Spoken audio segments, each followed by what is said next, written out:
Shamefully, the longest shutdown in U.S. history.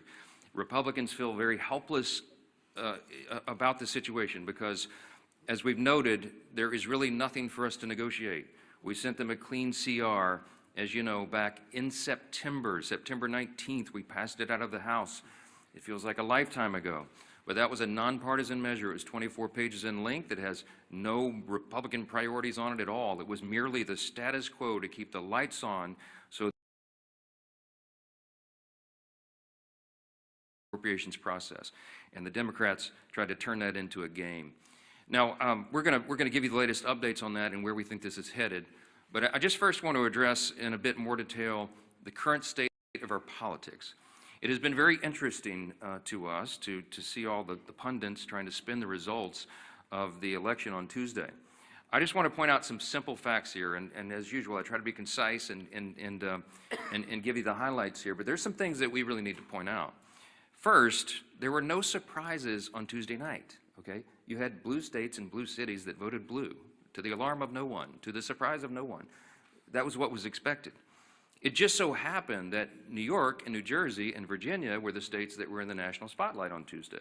If the tables had been turned and if the calendar had been different and you had 3 red states, we'd have an entirely different narrative that you all would be writing about. Don't lose the simple facts. Second, the big headline that everyone is writing about appropriately is that the future of the Democrats was set in New York City.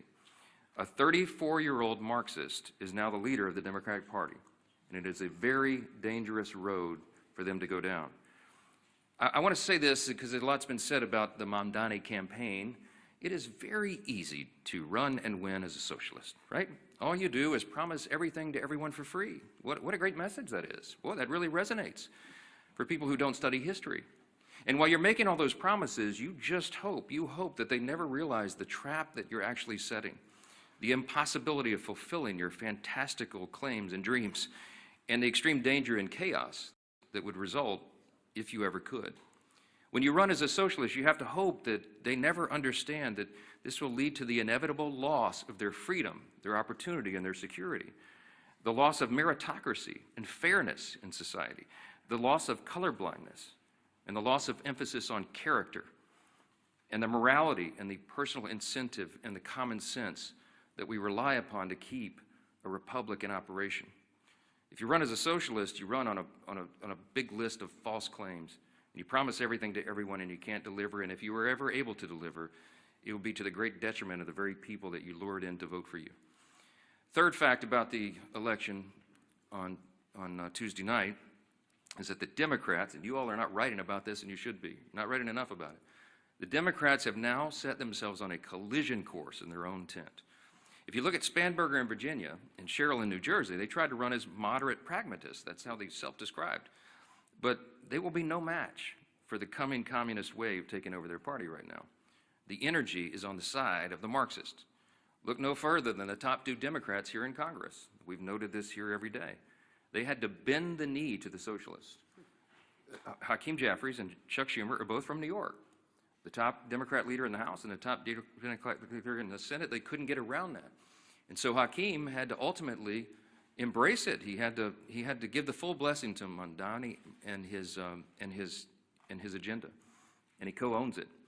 And Chuck Schumer flirted with it. He pandered all along. He flirted with that open endorsement till the better end, even though Mamdani is an activist against Israel and an anti-Semite.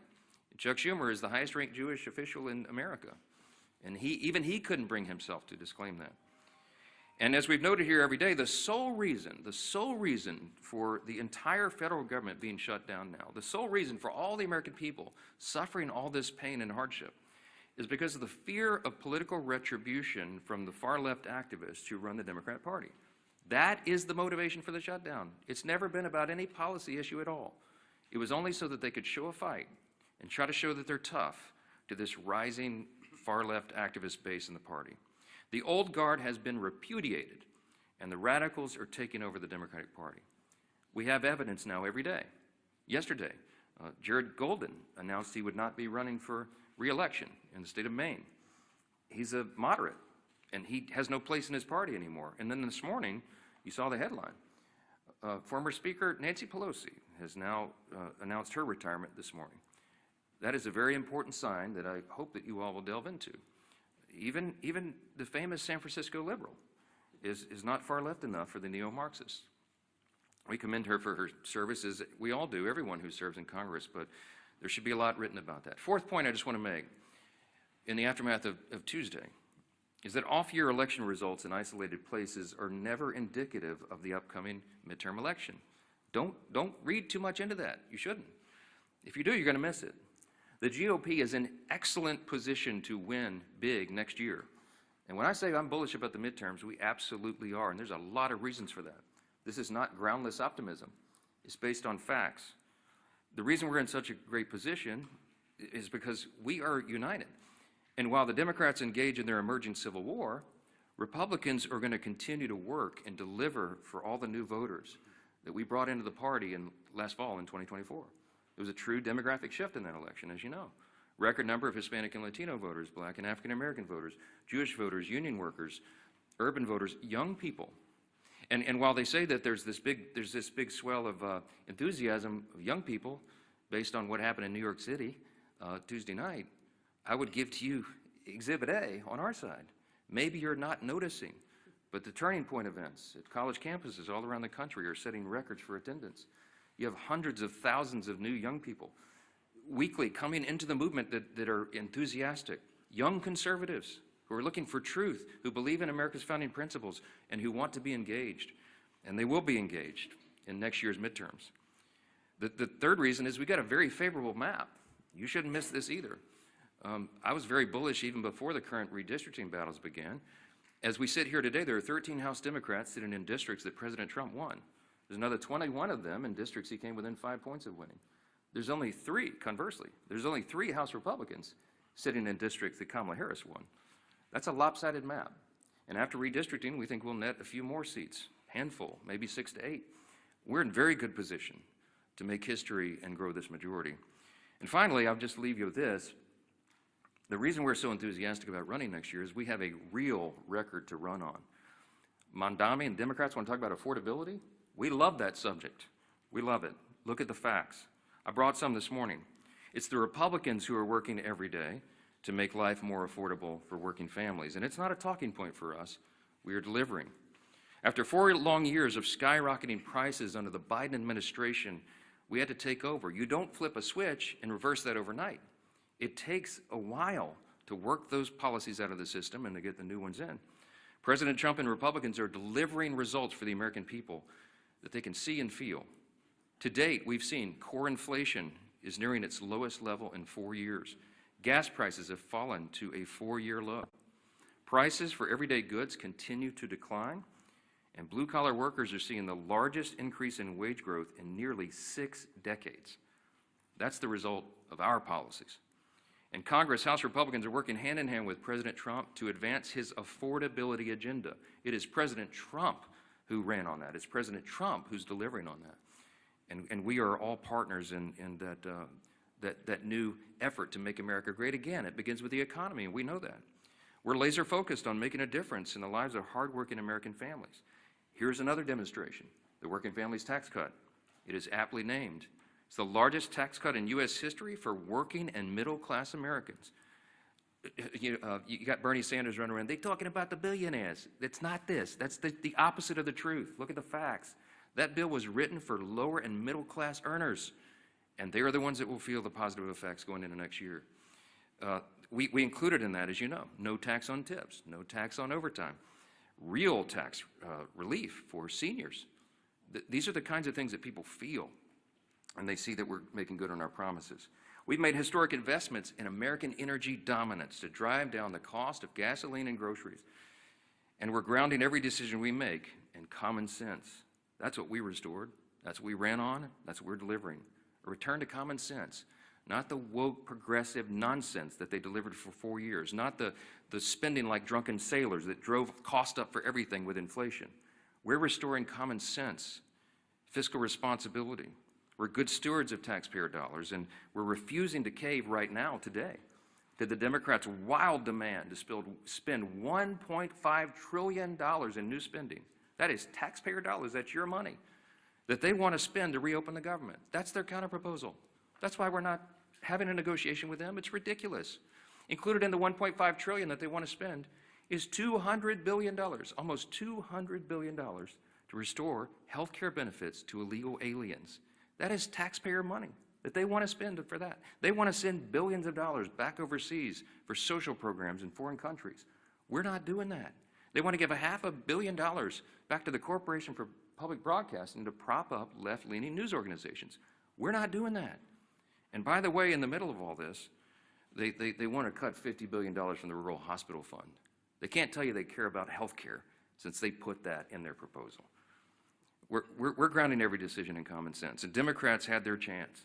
When they controlled Washington, look at the history, don't forget it. This was just a year ago. You know what we inherited? They left us with a 40-year high inflation, higher taxes and energy prices, and massive instability around the world. And what did they do in June of this year? This is the most recent history no one can forget. They voted against no tax on tips. They voted against no taxes on Social Security. They voted against a larger child tax credit. The Democrats in the House and Senate voted against lower energy prices, against more American manufacturing and jobs, and against lowering health care premiums by 12%. That provision, the cost-sharing reduction provision, was in the House version of the Working Families Tax Cut, the big, beautiful bill. We sent it over to the Senate, and they worked to strike it out of the bill. Ask the Senate Democrats about that. Right now, they've created another mess. They've created a mess for America with this pointless government shutdown. The Democrats will tell you that they're feeling emboldened. They're feeling emboldened because they had a few blue state election results. It does not change the fact that they have walked their party off a cliff with no parachute and no path forward. The reason we're stuck right now is because of one simple fact. If they vote to reopen the government, the Senate Democrats are afraid that the radicals in their party will say that they caved. They're afraid of the retribution that will come from that. But if they keep the government shut down, they know very well, as we all do, that millions of Americans will continue to suffer as essential services remain unfunded and paychecks to federal workers continue to stay stalled. So our question for Democrats this morning is this: which constituency matters more? The loud radicals in your party or the hardworking American people? I can tell you which side the Republicans are on. 15 times we voted for the hardworking American people. And 15 times so far, the Democrats in Congress have voted for the radicals in their party. It is unconscionable to us that they've allowed it to go on this long. And at some point, all you can do is pray that common sense prevails. And that's what I've been doing a lot of. We hope and pray that there are still Democrats out there. There's just a handful. We need 5 more votes. 5 centrist, common sense Democrats in the Senate to come to those senses and do the right thing. It's time for them to put their country first. I'm delighted to introduce the next speaker, and he's a congressman from Miami. He's a former mayor of the county down there, and he's been in charge. He served as a police officer, but he was the chief of the fire department down there. I mean, the guy's resume is longer than almost anybody in Congress, and as a son of a firefighter, I always take personal delight in reminding everybody he's the only career firefighter paramedic in Congress. He's doing a great job, and he serves as vice chairman of the Republican Governance Group, one of our largest and most active caucuses I mentioned, and we're truly grateful to have him here to discuss some of these consequences of the government shutdown. Glad to have you. Carlos, come on up. Thank you. Thank you, brother. Thank you, Mr. Speaker. And if you indulge me, I think you brought me up here to talk about the shutdown, but I will stray a little bit. I'm the only Cuban-born member of Congress. That means I was born in Cuba. I was not born here in the United States. I didn't speak a word of English until I got here. I was 7 years old. And the reason I'm here is that my parents brought me here seeking freedom. Freedom from communism, freedom from a Marxist regime. And so I can tell you that I know a communist and a Marxist when I see one. They may call themselves socialists, they may call themselves a democratic socialist, but make no mistake, Mondami in New York, he's a Marxist. And the thing that bothers me is he's very proud to say, well, I'm young, I'm this, I'm that, I'm Muslim. I understand you can be proud of that. But then you know, if you're so proud, don't call yourself a democratic socialist. You are a Marxist. Go ahead. Tell people exactly who you are. He couldn't, and he can't because he knew he wouldn't get elected. But I hope that the people of New York do not suffer the same consequences that my homeland of Cuba has suffered. Castro and the Castro regime destroyed my homeland. They can't even keep the lights on. They don't have food, they don't have medicine, they can't keep the lights on. It's a total disaster of an island, a beautiful island that actually had the second highest standard of living in the Western Hemisphere when the regime took over. And so one of the reasons I'm in Congress, the primary reason I'm in Congress, is that I want to make sure that my children and grandchildren never suffer the same fate that my parents did, having to leave their country and bring us to a new country with about $10 in their pocket. Now, that's what makes this country great. My parents came here with $10 in their pocket and a watch. By the way, I still have that watch. All right. And here I am. Their son was a firefighter. He was a city manager. He was a county commissioner, county mayor of the largest county in the state of Florida, and now a member of Congress. I don't think there's too many countries that you can say that can happen. That's why I love this country. That's why I will fight for this country. And again, I know a Marxist when I see one. And it's unfortunate that the Democrat Party is heading that way, which means we just have to fight that much harder. Here to talk about the shutdown. And so, you know, I'm Congressman Carlos Gimenez again. I represent the state of Florida, Miami and the Keys. Today I'm standing in for my friend, RG2 Chairman David Valadeo of California, with one clear message, and I want to thank also the other members of RG2 that are here. The Republican Governance Group focus has always been about governing responsibly. RG2 is committed to putting results ahead of rhetoric, keeping the government functioning, and finding practical, common sense solutions that improve the lives of the American people. That's what we're here to do. And that means that we do what's right, even when it's hard. Yes, we're here on day 37 of the Democrat government shutdown, and with each passing day, more Americans are feeling the impact. The effects in my hometown or in my state. In my home state of Florida, 155,000 federal employees have not received their paychecks. Close to 2 million Floridians who rely on SNAP, including more than 1 million children, will not be getting their benefits. My colleagues on the other side insist we have chosen, my colleagues on the other side of the aisle have chosen politics over food security for millions of Americans. Small business loans are being delayed, totaling nearly $300 million in missed distributions, costing our state an estimated $1.7 billion in economic benefit alone. Starting Friday, 10% of the American airspace is going to be reduced because of the shutdowns ahead of the busy holiday season. More than 3,500 flights will either be delayed or canceled altogether. That's true effect of this shutdown. Let me be clear, holding the government hostage is not a responsible way to negotiate policy. On September 19th, the House of Representatives voted to extend government funding to keep the government open. And as the Speaker said, with a clean CR. There were no riders in it. There's no policy differences. It's actually a Biden budget, right? And so, you know, what is the problem? No, there is no problem. It's politics. That's the problem. Meanwhile, Senate Democrats have voted 14, now you say 15 times to keep the government closed. The funding bill before the Senate is the same short-term continuing resolution that we passed 15 times under President Biden with bipartisan support. And I supported each and every one of them to keep the government open. And I know that most, if not all, the members of RG2 also voted for the CRs to keep the government funded. We can and should debate serious issues like healthcare costs, but not at the expense of hardworking American families. I urge my Senate Democrat colleagues to pass the continuing resolution so that we can reopen the government and return to the table to negotiate real solutions.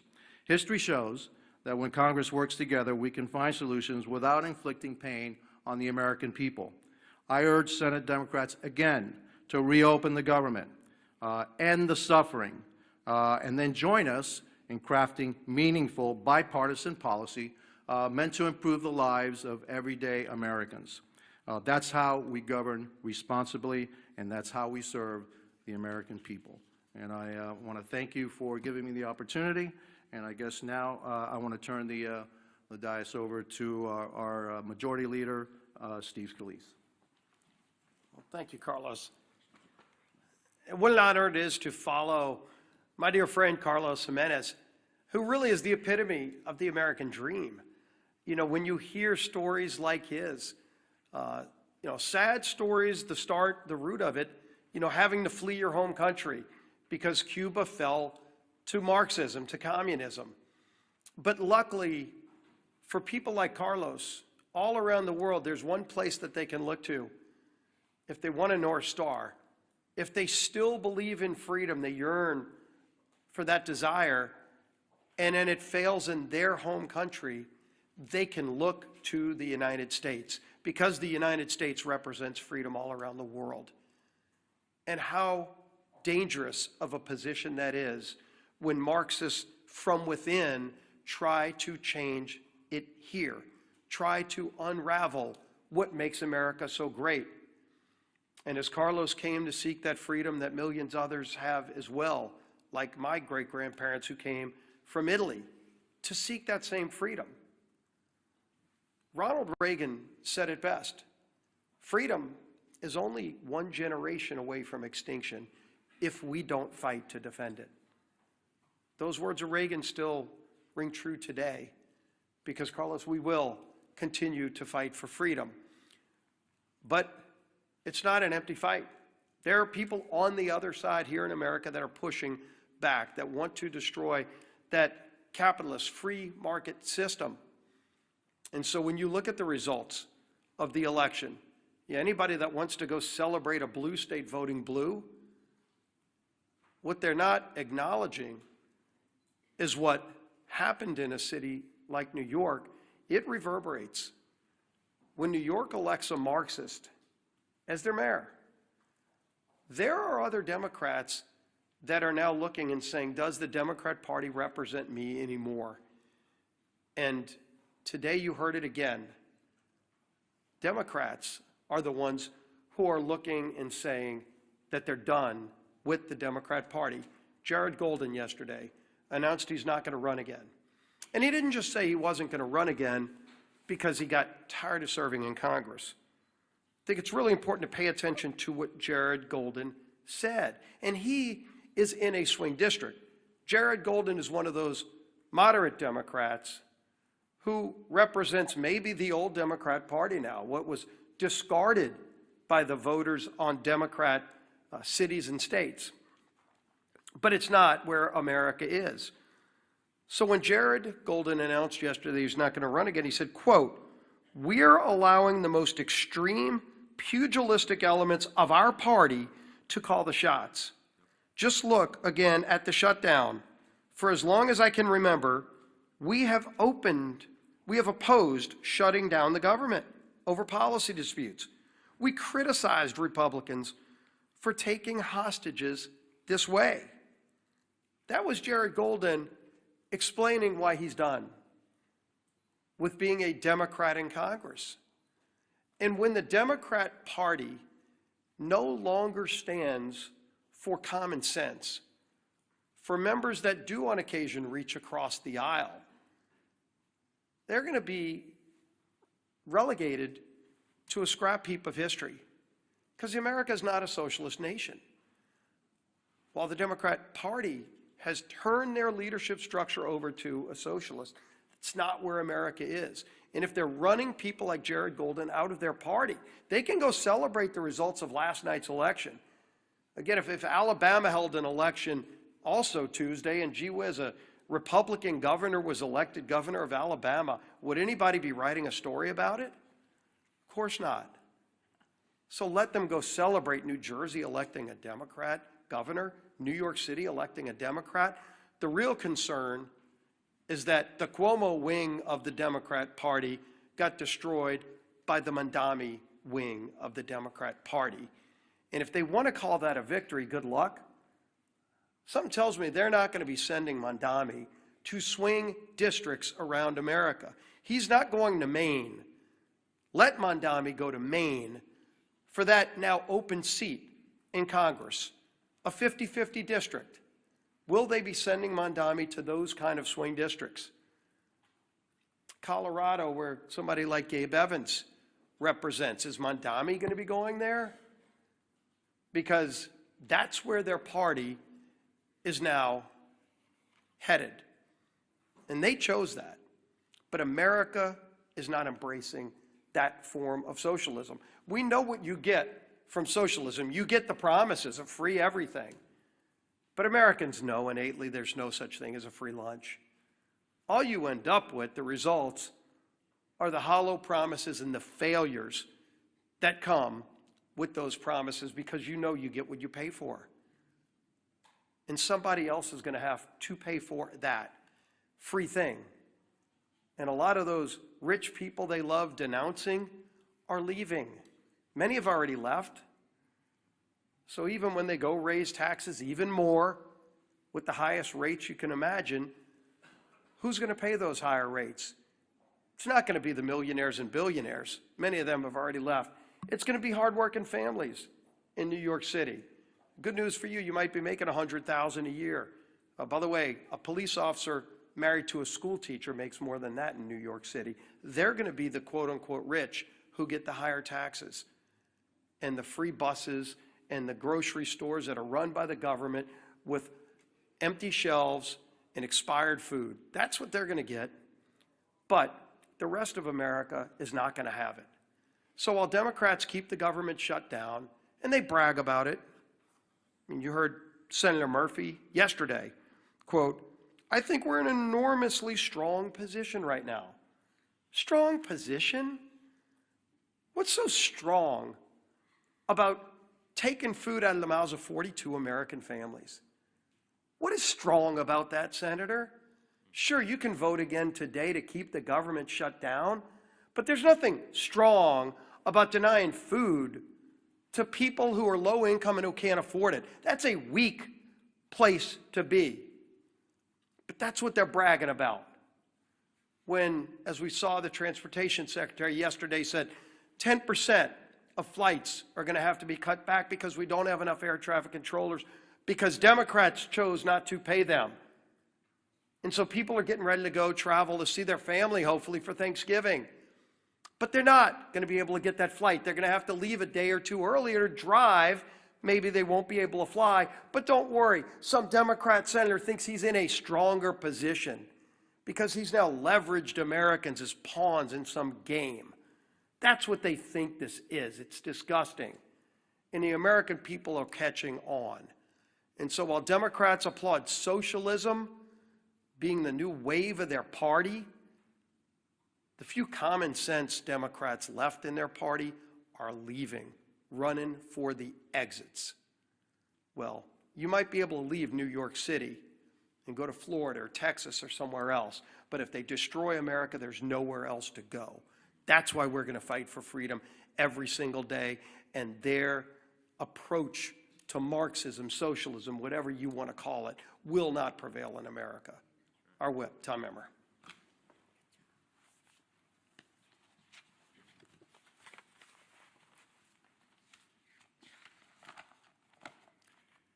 It's day 37 of the Democrat government shutdown, and one thing has become clearer, more clear now than ever.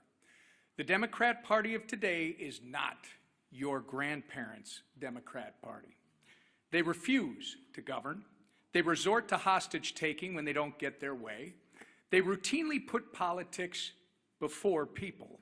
And now they have made communists and assassination fantasizers the pillars of their party. Democrats claim they want to make life more affordable for hardworking Americans, but every time that they've had the majorities in Congress and a Democrat president in the White House, they've done the exact opposite. Take the American Rescue Plan under Joe Biden, for example, which was later deemed by economic experts as the, quote, original sin that led to double-digit inflation. Or look at the Affordable Care Act, which is so unaffordable, they have to pay people to use it. The Democrats have no moral high ground to stand on when it comes to good governance. They don't know what it is. And when they claim that they're fighting for you, do not believe them. Because if this shutdown has taught us anything, it's that the Democrats will willingly inflict pain on the American people if they think it gives them political leverage. Their kamikaze politicians and their constituents deserve better. In stark contrast, however, Republicans have done our jobs. We passed a nonpartisan government funding bill out of the House over a month ago. All we need, as the Speaker said earlier, is just 5 Democrats in the Senate to grow a spine, stand up to the radicals in their party, and join us in getting our clean CR to the President's desk. Enough is enough. It's past time for Democrats to end the political games and reopen the government for the people they were elected to serve. Our conference chair, Lisa McClain. Thank you. Well, good morning, everybody. Again, here we are. Yesterday, Americans woke up to an unthinkable reality. And Carlos touched on it earlier. A communist was elected mayor in America's largest city. How did this happen? Ask yourself, how did this happen? It happened because a small socialist portion of this country took control of the Democrat Party. A party that is now apparently united behind a socialist agenda. And slogans always seem to start with the same word: free. Free food, free rent, free buses, right? I feel like I'm at an Oprah Winfrey show. You get a car and you get a car. Well, this isn't the Oprah Winfrey show. And like many of you, my parents taught me a really good lesson when I was young. Nothing is free. Everything comes with a cost. Absolutely nothing is free. We all learned that. Look no further than the Democrats' disastrous shutdown plan. They want to give free health care to illegals. Come to our country. We'll give you, illegally mind you, we'll give you free health care on the backs of hard-working Americans. And in demanding that, they're asking for $1.5 trillion in wasteful spending and a painful shutdown. A shutdown that has denied food assistance to 42 million American families. 42 million American families.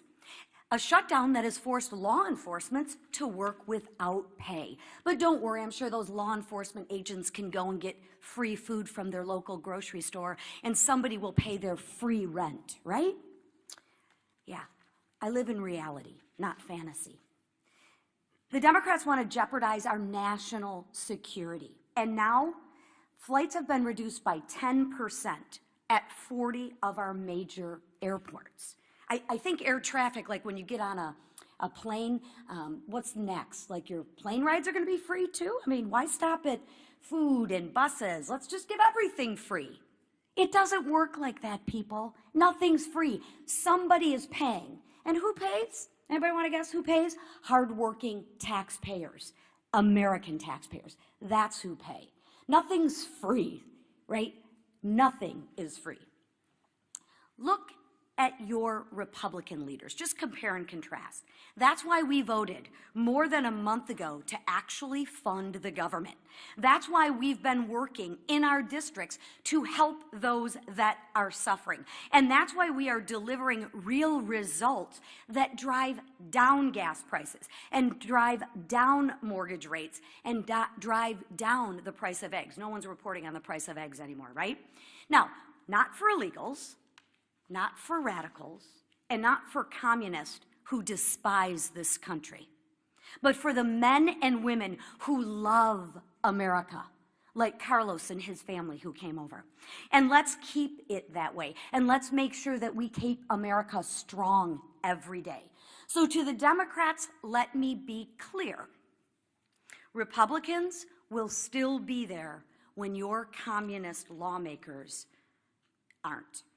And when your communist kingmakers finally give you permission to put Americans first again, Republicans will still be here. We'll still be here when your socialist experiment collapses, because it always does. And we'll still be standing shoulder to shoulder with the hardworking Americans who aren't demanding free groceries, free buses, free rent. No, we will be standing shoulder to shoulder, demanding nothing less than freedom. That is what Republicans demand, freedom. Because that's what makes this country great. Not socialism, not government control, but freedom. Thank you. All right, questions? Yeah, go ahead. Go ahead. The Supreme Court, and specifically Justice Gorsuch yesterday, seemed concerned about the Trump administration's usurping congressional authority, calling it a, quote, one-way ratchet that can't be turned back. What's your response to that? Are the justices right to be concerned that Congress isn't fulfilling its constitutional obligations? I don't find myself in disagreement with Justice Gorsuch too often, but I think he's missed the mark on this one. First of all, I don't think you should read too much into the questioning that you heard at the Supreme Court. I mean, this is part of judicial review. It's a cherished part of that tradition. I used to be one of those litigators. I did constitutional law, oral argument, and I would have liked to have argued that case yesterday, because I think the law is clearly on the side of what the administration has done. I'll remind you that I'm a jealous guardian of Article 1. You know, the legislative branch of government in our constitutional system is the most important. It was placed first in prominence. And that's true. And while Congress has a role to play in tariffs and related trade and economic policy, the executive branch does as well. And I think the president has used that well within the bounds of what he's allowed to do, because he's addressing what was truly a crisis for the country. The trade disparity had gone on for decades. It was creating a real imbalance, and it was adversely affecting American people and consumers. Remember that he ran on this idea. He talked about tariffs on the campaign trail, and he got a popular and electoral college mandate in the election. So this is not some surprise. He's fulfilling the promise that he was elected to fulfill in a literal sense. So I think the court has to give deference to that. I think the court has to recognize the executive is doing what they're doing. He's using tariffs to create leverage in our trade strategy, and it is yielding great results for the American people.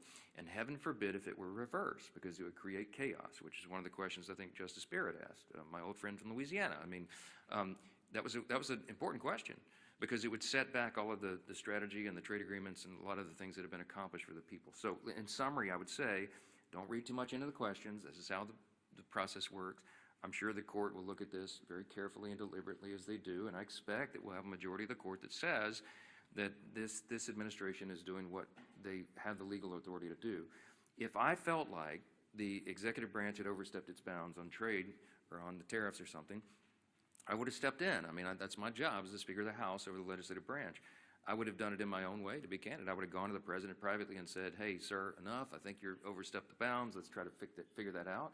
I wouldn't have publicly had a big spat with him, because it wouldn't have been necessary. But that conversation didn't happen, because I believe that what he's done is well within the bounds. And so we'll see what the court does. Yes. Thanks, Mr. Speaker. Leader Thune has said on a number of occasions that in exchange for reopening the government, he will promise Democrats a vote on ACA subsidies by a date certain. Will you do the same now? He promised it a long time ago, and he was rebuffed. I mean, that's not what this is about. I mean, they've demonstrated over and over and over. Somebody said this is the Seinfeld shutdown. It's about nothing. If you brought in 100 Senate and House Democrats right now and said, what is it about? They wouldn't even give you the same answer. They don't even know. They filed a counter proposal that's $1.5 trillion in new spending with all the crazy abuses that I listed earlier today. That's still sitting out there. That's the counter proposal. Then they tried to say it was about health care. That was never the issue for the September 30th fiscal cliff. That was always a December issue. We always knew, everybody in the building knew, we were going to have to wrestle through that and come to a consensus on a solution on the COVID-era Obamacare subsidies in October, November, December. And ironically, they're eating up all the clock where that would have been done.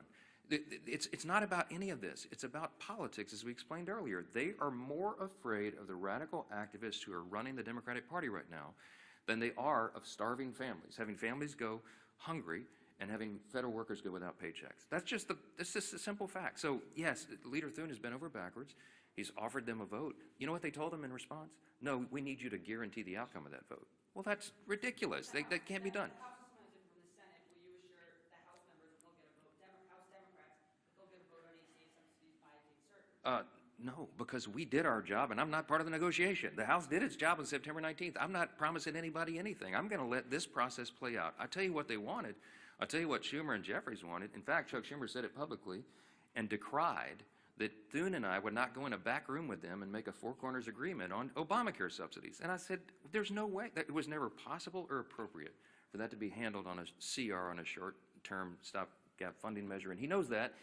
And we're not doing that anymore. We're not taking four corners, four leaders in a back room and making a deal and hoisting it upon the people. I'm not going to be a part of that. Chuck Schumer is part of the old way this was done, and that's part of the reason why people have such a lack of trust in Congress. We need to be transparent, open. We need to do it through the process. We need to involve and engage all of our caucuses and all of our members in this discussion. Healthcare is very complicated. It is very complex, and it is not something four people can go in a smoke-filled room in the back and make a deal on. I reject it. Yes. Speaker, the president yesterday said that Republicans were getting killed for the shutdown. Is it helpful to have them talking like this when it's actually emboldening Democrats not to pay? Look, I've spoken with the president about it. I reminded him, as I said this morning, this was not a surprise to us. I mean, blue states elected blue leaders. I mean, yeah, so what? I mean, it would have been a huge headline if we could have had an upset there, but that was to be expected. As Leader Scalise said, I mean, you know, if the three big elections yesterday would have been in, you know, Louisiana, Alabama, and Texas, you'd have a totally different narrative, right? Or name any red state. It just so happened that those were the blue states. That was the blue outcomes. That's what everybody expected. I don't read too much into that. Yes, front row.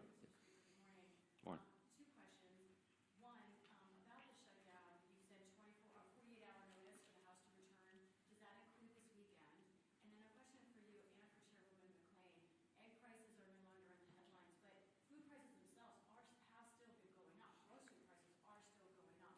How do you respond to that? Yeah, but the USDA has reported, and all of the economists have shown, food prices always go up. There's an inflationary level that's built into grocery prices, but they're going up at a much slower pace. In other words, the economic policies, even though all the provisions of the Working Families Tax Cut have not yet been implemented, that's going to make a dramatic effect. It's going to be like jet fuel to the economy. We have all these pro-growth policies that will bring down costs, increase wages, increase jobs, and more access to the economic rung so that more people can climb up the ladder. But in the meantime, even the fact that we have made these positive steps and momentum, grocery prices are rising at their slowest level in many years. You should look into that. So, I mean, that is an exhibit C, and the argument that it's Republican policies that are the only thing that's going to bring that down. The reason that your grocery prices are so high, it's multifaceted. But it's because we had 4 years of Bidenomics. Remember when they tried to tell you that Bidenomics was so good for you and your family? And everybody went, what are you talking about? That's part of the reason we shellacked them in the election last fall, because they were trying to sell you a bill of goods that wasn't true. And the reason that inflation rose is because, as was noted earlier, the big signature pieces of legislation that they passed in the Biden administration were disastrous for the economy. And it made inflation rise rapidly. Why? Because when you pour more dollars into the economy, that is the effect. It's just as sure as gravity. It's basic economics. And the Marxists and the socialists who are taking over the Democratic Party turn a blind eye to the reality of basic economics. And you're going to see the effects of that as well. Yes? This weekend, the election results in the blue states, but there were some significant reversals of Trump's gains with Hispanic populations, particularly in New Jersey. Are you at all concerned about Republicans retaining those voters in the next midterm election without something like that? No, I do believe that the demographic shift that we were able to see and experience in the 2024 election will hold. I believe that large numbers of those new voters and these demographics that have not traditionally been with the Republican Party are with us. I will point you to the study that the Democrats themselves paid for that came out, a week or so ago, and they had, I think, hundreds of thousands of respondents to these polls.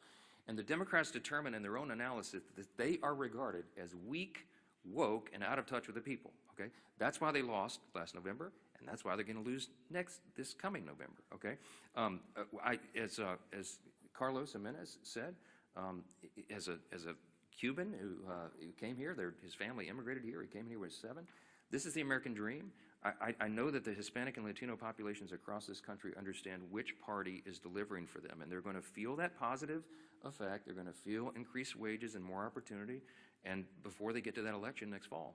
And that's why we did the big, beautiful bill, the Working Families Tax Cut, so early in the year, because we wanted that to really take hold after the beginning of the year so that people will feel that. And we're convinced they will, and I think that's going to inure to our benefit. Thank you all so much.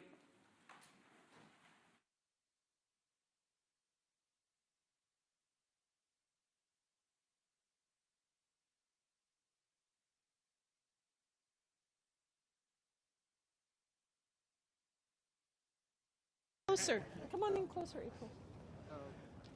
Good morning, everybody. Thank you so much to my colleagues and to the incredible advocates who are with us today. Americans for Tax Fairness, the Coalition on Human Needs, Economic Security Project Action,